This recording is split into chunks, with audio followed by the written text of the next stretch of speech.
Motorway M5 Jalalpur Pirwala کے قریب سیلاب میں بہنے کی وجہ سے بند گر گیا ہے۔ ٹریفک ڈائیورژن پلان سامنے آ گیا ہے۔ ترجمان موٹروے پولیس کا کہنا تھا کہ موٹروے پولیس ٹریفک کو متبادل راستوں سے گزار رہی ہے۔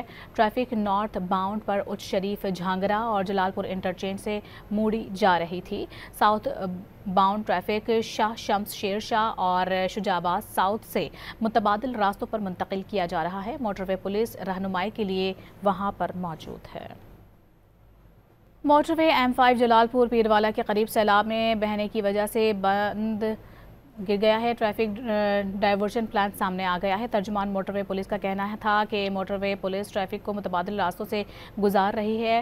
ٹریفک نارتھ باؤنڈ پر اچ شریف جھانگرہ اور جلالپور انٹرچینج سے موڑی جا رہی تھی۔ ساؤتھ باؤنڈ ٹریفک شاہ شمس شیر شاہ اور شجاع آباد ساؤتھ سے متبادل راستوں پر منتقل کیا جا رہا ہے۔ موٹروے پولیس رہنمائی کے لیے وہاں پر موجود ہے۔